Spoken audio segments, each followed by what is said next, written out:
एका रात्रीत गेम पलटवला। ठाकरेचा नवा डाव पाहून भाजपचा या ठिकाणी खेळ संपलेला आहे। मुंबईचा महापौर आता फायनल झाला। ठाकरेंनी एका दगडात दोन पक्षी मारलेत। भारतीय जनता पार्टी आणि शिंदे यांचा दोघाचा पराभव झाला। आता मुंबईचा राजा ठाकरे गटातूनच होणार। एक अशी धक्कादायक घटना आता या ठिकाणी घडली, ज्यामुळे मुंबईचा महापौर तर बदललाच, पण राज्याचे मुख्यमंत्री आणि देशाचे पंतप्रधान देखील या ठिकाणी बदलू शकतात, अशी शक्यता देखील निर्माण झालेली आहे। मुंबईमध्ये आज कोणीही विचार केला नसेल अशी धक्कादायक बातमी या ठिकाणी समोर आलेली आहे। महाराष्ट्राच्या राजकारणात खूप मोठा भूकंप झाला आहे। जेव्हा ठाकरेंनी गुलाल उधळला तेव्हा आज पहाटे जे काही घडलं त्यांना संपूर्ण देशाचं राजकारण या ठिकाणी हादरून गेले। एकीकडे अशी काही गुप्त घटना घडली जी टीव्हीवर दाखवली गेली नाही आणि कॅमेऱ्यात रेकॉर्ड देखील झाली नाही, कारण कोणालाही साधा सगवा लागून न देता जी काही पडद्यामागे घडलेली अशी गोष्ट ज्यामुळे भाजप आणि शिंदे गटाला मोठी धोबी पछाड बसले आणि उद्धव ठाकरेंनी असा काही पत्ता टाकलाय ज्यामुळे मुंबईचा राजा ठाकरेचाच होणार। कालपर्यंत भाजपला सर्वाधिक जागा मिळाल्या होत्या, त्यांच्यासोबत असणाऱ्या शिंदेच्या शिवसेनेला देखील 29 जागा मिळाल्या होत्या आणि दोघांच्या बहुमताने मुंबईचा महापौर महायुतीचाच होणार अशी चर्चा गल्लीपासून ते दिल्लीपर्यंत सुरू होती। पण काल रात्री अंधारात अशा काही हालचाली वाढल्या, काही गाड्यांचा ताफा मातोश्रीकडे गेला। त्यानंतर या ठिकाणी सगळं चित्रच बदललं। सर्वांना असं वाटत होतं की ज्याच्याकडे आकडे, ज्यांच्याकडे बहुमत आहे त्यांची सत्ता येणार, पण आकड्याचा खेळ संपवणारा डाव टाकलाय ते म्हणजे उद्धव ठाकरेने। त्यामुळे आता मुंबईतील मराठी माणूस प्रचंड खुश झालाय। मग नेमकं असं काय घडले? मुंबईमध्ये रात्रीच्या अंधारात कोण कोणाला भेटाय आले? भाजप आणि शिंदे हे दोघे कसे काय हरले? एकनाथ शिंदेच्या तावडीतून कोण निसटलं आणि ठाकरेंना कोण मिळालं? उद्धव ठाकरेंनी नेमका असा काय चमत्कार केला की एका रात्रीत सगळाच गेम पलटला? सर्व काही जाणून घेऊया आजच्या या विशेष सविस्तर रिपोर्टमध्ये। मुंबईची ही देशाची आर्थिक राजधानी आहे आणि याच मुंबईच्या सत्तेचा रिमोट कंट्रोल कोणाकडे असणार याचा फैसला देखील झाला असं सर्वांना वाटत होतं। पण आज पहाटे जे काही घडलं त्यांनी संपूर्ण महाराष्ट्राचे राजकारण हादरून गेले।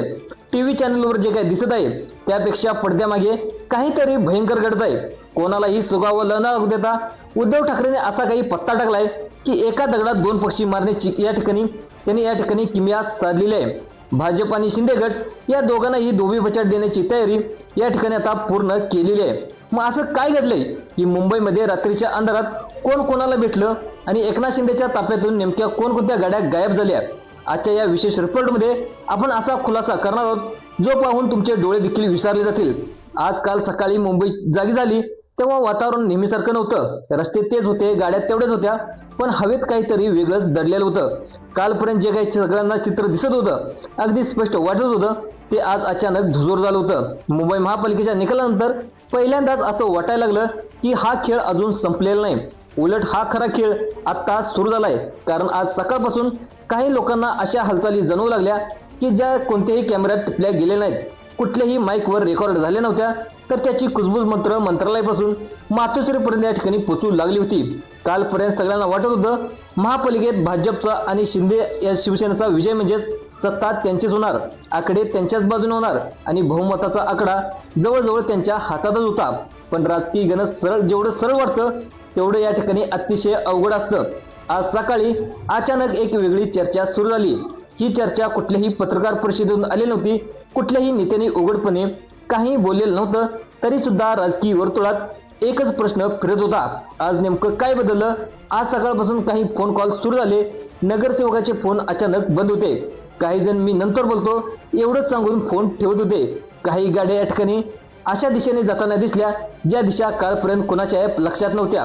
विशेष म्हणजे सगळ्या हालचाली त्या हॉटेलच्या आसपास दिसत होत्या जिथे शिंदे गटाचे नगरसेवक मुक्कामी होते। कालपर्यंत ज्यांना सुरक्षित कवच मानलं जात होतं, आज त्याच कवचात या ठिकाणी तडे जात असल्याच्या भावना या ठिकाणी नगरसेवकाची भावना होती। एकनाथ शिंदे कालपर्यंत शांत होते, हॉटेलमध्ये नगरसेवक ठेवले, पक्ष एकसंघ आहे असा संदेश देखील बाहेरून सगळ्याला वाटत होता, पण सगळं नियंत्रणात चित्र होतं। त्यामध्ये हॉटेलमध्ये प्रत्यक्षात नेमकं काय घडत होतं? आज सकाळी त्यांच्या जवळच्या लोकांच्या चेहऱ्यावर तणाव स्पष्ट दिसत होता, कारण त्यांना देखील जाणवत होतं की काही हालचाली त्यांच्या नियंत्रणाच्या बाहेर जात आहेत।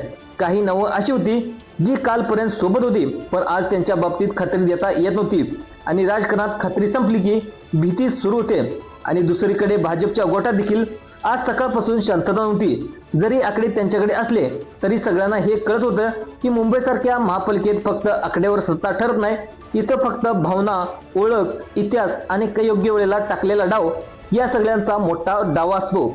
आणि मराठी अस्मिता, शिवसेनेची मुंबई ही ओळख, या ठिकाणी सगळे मुद्दे पुन्हा एकदा चर्चेत आले होते. आणि याच मुद्द्यावर कोणीतरी हळूच आपले डाव टाकायला सुरुवात केलेली होती. आणि याच वेळी मातोश्रीवर हालचाल देखील वाढल्या होत्या. आज सकाळी जिथे नेहमीपेक्षा जास्त गाड्यांची ये जा होती आणि जे कालपर्यंत अतिशय पूर्ण शांतपणे होतं, आज अचानक सक्रिय झालेलं होतं. कुठेही मोठी बैठक जाहीर नव्हती, कुठलीही अधिकृत कार्यक्रम नव्हता, तरी देखील चर्चा सुद्धा वाढत होत्या. उघडपणे कोण बोलत नव्हतं, पण सगळ्यांना कळत होतं की आतमध्ये काहीतरी चालू आहे. याच दरम्यान संजय राऊत यांची विधानं पुन्हा चर्चेत आली. त्यांनी नेहमी थेट काही सांगितलं नाही, पण त्यांनी वापरलेली शब्दरचना, त्यांचा आवाज, त्यांचा सूर यातून अनेक अर्थ या ठिकाणी काढू जाऊ लागलेत. राजकारणात कधी कधी सांगितलं जात नाही ते सगळ्यात जास्त बोल असतं. आज तसंच काही घडलं आणि तसेच या ठिकाणी संकेत मिळू लागले. कुठलीही औपचारिक घोषणा नाही, कुठलाही दावा नाही, पण आम्ही योग्य वेळी निर्णय घेऊ अशी वाक्य या ठिकाणी येऊ लागली. अपक्ष नवनगरसेवकाची हालचाली देखील वाढली.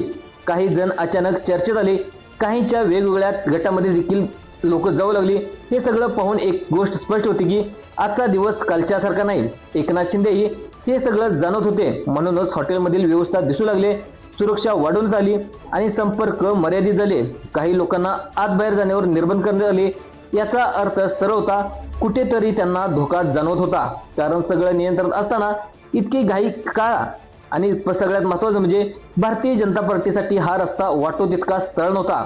कारण शिंदे गटात एक साधी हालचाल सुद्धा सत्तेचं संपूर्ण समीकरण उलटापलट करू शकत होते. म्हणूनच भाजपने आपल्या सर्व स्तरावर बिल्डिंग लावायला सुरुवात सुरू केलेली होती. काही जुने उरलेले संबंध पुन्हा एकदा जागे केले गेले. असे काही फोन कॉल आली ज्यांचे नोंद कधी सार्वजनिक दप्तरात होणार नाही, पण या सगळ्या वादळात एक नाव सातत्याने कानावर पडत होतं, ते म्हणजे उद्धव ठाकरे. कालपर्यंत ज्यांना वाटत होतं की उद्धव ठाकरे या शर्यतीतून बाद झाले, त्यांच्यासाठी आजची सकाळ एक अतिशय मोठा धक्का होती. त्यांच्या केवळ एका वाक्याने, एका सूचक इशाऱ्याने विरोधकांची झोप या ठिकाणी उडालेली आहे. असं नेमकं काय घडलं हे वाक्य दिसायला जरी आध्यात्मिक वाटत असलं तरी राजकारणात याचा अर्थ माणसांनी केलेली 100% तयारी असा असतो. हीच तयारी आजच्या पाठीपासून मुंबईच्या हवेमध्ये जाणवू लागली. राज ठाकरे हे नाव पुन्हा चर्चेच्या केंद्रस्थानी या ठिकाणी समोर आणून कोणी या काही बोललं नाही, पण मागच्या भेटीगाठी अतिशय उठू लागल्या. काही लोकांनी शिंदे गटाच्या, जे काही ठाकरे गटाचे लोक आहेत त्या ठाकरे गटाच्या लोकांनी देखील शिंदे गटाच्या जे काही कल्याण डोंबिवलीमध्ये पाठिंबा देखील दर्शवलाय. म्हणजे हे नेमकं काय घडते, नेमकं पडद्यामागं काय होते? आणि राजसाहेब शिंदे आणि मनसेचे देखील काही नगरसेवक शिंदे गटाला पाठिंबा देखील दिलेत. म्हणजे पडद्यामागं नेमकं काय घडतंय, कोण कोणाला पाठिंबा देतंय, हे सगळं जाणून घेण्याचा आपण प्रयत्न करूया. आता हीच बाब समोरच्या सरस पाहायला गेलं तर गोटात अस्वस्थता निर्माण या ठिकाणी अतिशय माहिती या ठिकाणी समोर आली आहे. आज दुपारपर्यंत मुंबईच्या राजकीय वर्तुळात एक वेगळा सन्नाटा पसरला होता. उघडपणे कोणीही दाद देत नव्हतं, पण आता प्रत्येक जण एक मोठ्या धमकीची वाट पाहत होता. फोनवरचे शब्द तोलून मापून वापरले जात होते आणि महत्वाच्या गाठीभेटी, बंदाराड चर्चा, काहीतरी मोठं घडणार जाणीव प्रत्येकाच्या चेहऱ्यावर स्पष्ट दिसत होती. या सगळ्या राजकीय गोंधळात एक गोष्ट लख्खपणे समोर येत होती, ते म्हणजे उद्धव ठाकरे कोणताही गाजावाजा न करता, कोणतीही अधिकृत घोषणा न करता दोन्ही शत्रूवर एकाच वेळी दबाव टाकत होती. त्यांनी भाजपला देखील ताटकळत ठेवलं होतं आणि शिंदे गटाला देखील संभ्रमात टाकलं होतं. म्हणूनच एका दगडात दोन पक्षी या ठिकाणी चर्चा आता वास्तवात उतरताना दिसत होती. पण हा खरोखरच मास्टरमाइंड केवळ अपवाचा धूळ, हा प्रश्न अजून देखील अनुत्तरित आहे. कारण राजकारणाच्या खेळात शेवटच्या चेंडूपर्यंत निकाल सांगता येत नाही. जे अशक्य वाटतं ते या ठिकाणी शक्य होतं. आता बघा, आता जे काय असत्य असतं ते आता सत्य देखील वाटू लागतं आणि जे निश्चित मानलं जातं ते कधी अनिश्चित होऊ शकतं. त्याचा पत्त्यासारखा बंगला कोसळायला वेळ लागणार नाही. आणि या सर्व घडामोडीचं विश्लेषण, हा सगळा खेळ 3 महत्त्वाच्या वळणावर या ठिकाणी थांबून आलेला आहे. बघा, शक्यता म्हणजे भाजप आणि शिंदे गट एकामेकाचा पाहायला गेलं तर 2.5 वर्षाचा फॉर्म्युला स्वीकारताना या ठिकाणी एक नवी महाआघाडी सत्तेची सूत्र हाती घेईल. तिसरी शक्यता म्हणजे जी राजकारणात नेहमी सर्वात प्रभावी ठरते ती म्हणजे एखादं अनपेक्षित समीकरण आकारलं जाईल, ज्याचा विचार आज गल्लीच्या नेत्यांनी केलाय ना दिल्लीच्या चाणक्याने विचार करायला भाग पडले। आज योग्य निर्णयाचा एकामेकाकडे धन्यवाद। शांत आहे। अंतिम निर्णय उद्या शक्य वाटतोय। निवडणूक तारखेला निवडणूक आयोगामार्फत करायक्रम या ठिकाणी होईल असं देखील वाटतंय। आणि पाहायला गेलं तर राज ठाकरेच्या नगरसेवकांनी देखील एकनाथ शिंदे यांच्या कल्याण डोंबिवलीमध्ये पाठिंबा दिलाय आणि उद्धव ठाकरेच्या देखील काही नगरसेवकांनी या ठिकाणी एकनाथ शिंदेना पाठिंबा दिलाय। म्हणजे नेमकं काय होते तुम्हाला देखील माहित आहे मित्रांनो। मुंबईचा महापौर कोण होणार कमेंटमध्ये सांगायला तुम्ही विसरू नका। धन्यवाद।